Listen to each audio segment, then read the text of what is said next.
Good afternoon. I trust you're doing well. I decided to put Esther's story onto the timeline, and what I found blew me away. I'm sure you're all very familiar with the story of Esther as a typology for the rapture of the church, where Esther represents the bride of Christ, Haman is Satan, Mordecai, her uncle, is the Holy Spirit, and of course, Jesus is King Ahasuerus. Now, my intention is not to tell you the whole story. Like I say, I'm sure you're all very familiar with it. I just wanted to show you the part up to where Esther is taken unto the king. The story, of course, continues, and there's 12 years mentioned, which I surmise would be the 12 years running from the 14th of December 2020 to basically 10 December 2032. But I'm not looking at that at this very moment in time. I just wanted to get to the point where Esther is taken onto the king. So we're just going to have to read a little bit, and then we get to the timeline. So in Esther 1 verse 1 we read, Now it came to pass in the days of Ahasuerus, this is Ahasuerus which reigned from India even unto Ethiopia, over 127 provinces. The 127 I would surmise refers to one cycle of 2000 years and 27 years, which is 2027 years. And of course, as you know, 2027 is the number of years from the Feast of Trumpets, that's the prophetic New Year, when Jesus was born in 3 BC, to the Feast of Trumpets 2025, on the 8th year anniversary of the Revelation 12 sign. In Esther 1 verse 2 we read that in those days when King Ahasuerus sat on the throne of his kingdom, which was in Shushan, the palace. This signifies the era of grace under Jesus' rule over the last 2027 years. And in Esther 1 verse 3 we read, In the third year of his reign he made a feast unto all his princes and servants, the power of Persia and Media, the nobles and princes of the provinces being before him. So this is an indicator that the point of relevance is the third and final year of Jesus' ministry. So we have to read all the day counts up to the point where Esther is taken onto the king in order to put it on the timeline. So in Esther 1 verse 4 we read, When he showed the riches of his glorious kingdom and the honor of his excellent majesty many days, even 180 days. So 180 days is 180 days. And then in Esther 1 verse 5 we read, And when these days were expired, the king made a feast unto all the people that were present in Shushan, the palace, both unto great and small, 7 days, in the court of the garden of the king's palace. So the word feast is translated from the Hebrew word mister. I don't know how to pronounce that. And the root word is the word sata, and it means to drink from the cup of God's wrath, slaughter, and wicked deeds. So the root word basically means totally the opposite of the word feast. So there's a dual meaning present. And now we have 180 days plus 7 days. So we have 187 days. You'll remember from a couple of slides ago, it was mentioned the third year of the king's reign. So in John 7 verse 37 we read, In the last day, that great day of the feast, Jesus stood and cried, saying, If any man thirst, let him come unto me and drink. So we made the statement, this was at Shemini Atzeret, and it was in the third year and last year of Jesus' ministry. Now you can see over here that the year 31 AD began on the 27th of March on all the calendars, because they were all in sync. So that's a prophetic full moon and Mazzaroth. And the Feast of Trumpets, you can see, was on the 19th of September in the year 31 AD. Shemini Atzeret was therefore on the 10th of October. So adding 187 days to the 10th of October brings us to the 14th of April in the year 32 AD, which is Nisan 1. So we are over here. So look how perfectly this fits in onto the full moon calendar. I haven't checked whether it would fit onto any other calendar, like the dark moon calendar or whatever, but it fits perfectly onto the full moon calendar. Now, Nisan 1 in the year 32 AD is the year in which Jesus was crucified, and this is also the year on which all counts begin. So this is a very, very, very important date. So, yeah. And of course, Jesus' crucifixion happened on the 28th of April, and then there was a solar eclipse present in Israel at that time. So 28 April, crucifixion, 14 April, Nisan 1. Okay, next we have Esther on the timeline. So we read from Esther 2 verse 16. So Esther was taken unto King Ahasuerus into his house royal in the 10th month, which is the month Tebeth, in the 7th year of his reign. So Esther was prepared for a marriage at this point. She was prepared for marriage for a year. I'm sure most of you have also felt the need to prepare yourselves over the last year. Although, we are always ready, but I've been much more dedicated than ever before. She was taken onto the king in the month of Tevet. Now, the interesting thing is that on the full moon calendar, Tevet began on the 3rd of January. It runs for a month, of course, but it's the 3rd of January 2026. And the 3rd of January is where we had a huge confluence of data points this specific year on the timeline. And I surmise that the 7-year reign above refers to the tribulation, beginning when Esther is taken onto the king. And now we will go to the timeline. Before we get to the timeline, I just thought, where would you begin the timeline?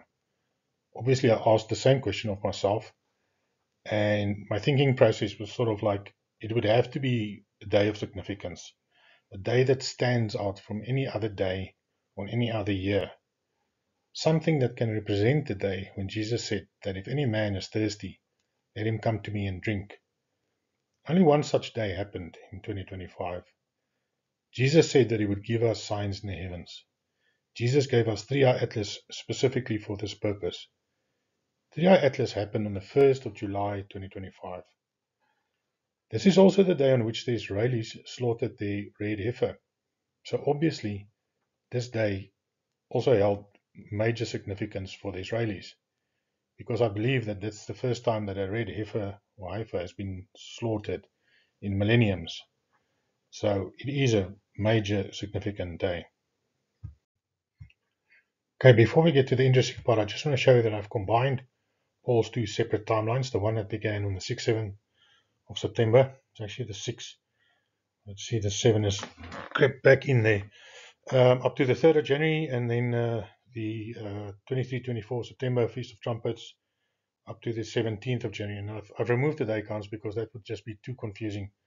But basically the rules I gave myself was, when the ship was at sea is in between dates, and I didn't care whether the date was, the stay on land was added at the end or the beginning of the day period where they were on shore or staying over. So, okay, so you can see that that is now one section, and this is relevant to the next timeline.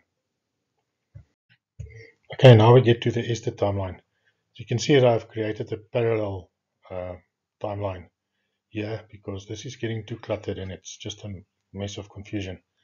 So we have the 1st of July in the year 2025, and this is the day on which Israel slaughtered the red heifer, and it's also the day on which 3i Atlas was spotted for the first time. That's a very rare event. 3i Atlas is only the 13th stellar object ever seen, and God gives us these rare events in order for us, or in order for Him to get us to pay attention. So running from there for 187 days, and this 187 days is of course the in the Esther story the 180 plus the 7. And in Jesus' timeline, it's just 187 days from Shemini Atzeret, which is the last day of the Feast of Trumpets, the 8th day, where Jesus stood and said, if any man is thirsty, let him come to me and drink. So it's counting from the 187 days on the Jesus timeline, and we get to Nisan 1, which is the beginning, and that's in the year 32, which is the month and year that he was crucified. And for us, it is the 3rd of January. The 187 days come over here on the 3rd of January. And we've already seen that it's a major confluence point of data. For example, we had Castor and Pollux that happened in the evening of the 3rd of January, after 12, but it's still the 3rd of January on the full moon calendar. And this is an event that it was basically two stars in conjunction with the moon and Jupiter represents Jesus. And this is an event that only occurs once every 11.86 years. So a lot of things happen over here. You've got the precision time coming in, which makes up for the time lag between the Mazzaroth and the Earth. And this is a very, very important day. Of course, there was a war that broke out on that day as well, and I believe that it is the forerunner, not the forerunner. Let's say that the first shots were fired. It's going to escalate. And 14 days after that, of course, we get to Nisan 1415, depending on how you're counting. Both are valid, which in this case is 17 January. And I have it over here as with the tribulation beginning, but it's also the day of crucifixion, 20 on the Jesus timeline over here. It's also the 28th of April in the year 32. Then also you saw from Esther that she was given unto the king in the month of Tevet, and the month of Tevet also began on the 3rd of January. So the 3rd of January is a very, very important day. And of course, running from there, depending on what happens over here, this is also very, very important. But should nothing happen over here, then this is still an extreme high reference point. Okay, so that's all from this slide. I'm going to move on to the next. Okay, so with the tribulation on the 17th, that is now down there represented by the crucifixion, we have the resurrection, of course, 3 days later. So although this could be the beginning of the tribulation and 3 days later there is a rapture, this tribulation date is fixed. We cannot move it on 3 days. So either we go in the tribulation or we go 3 days later, but the tribulation date stays the 17th. And the reason why it's fixed is because of this part over here. You see, we have the 2 witnesses being killed 3 days before Shavuot, the day of blessing. And if you move this 3 days on, then, well, they both fall on the same day. And that can't be possible. Then, something that I must probably bring to your attention. I've known about this a while, but, you know, I'm a lazy bones. But I thought, let me just update it. I always just said it runs through to the end, because I was just too lazy to do it. But let me just, I've done it now. So we have Shemini Atzeret on the 8th, we have Simchat Torah on the 9th, and then we have the 10th, the last day. And this is just basically Hosea 6 verse 2, where he says, on the 2nd day I'll revive them, and on the 3rd day I'll raise them up. So this is the day where everybody will be raised up, and this is the day of revival. Previously I just drew it to the end, you know, I had it close to one another, and I was just, I didn't think it was important enough to okay. My apologies. But anyway, guys, that's it from me. Have a blessed day. Goodbye.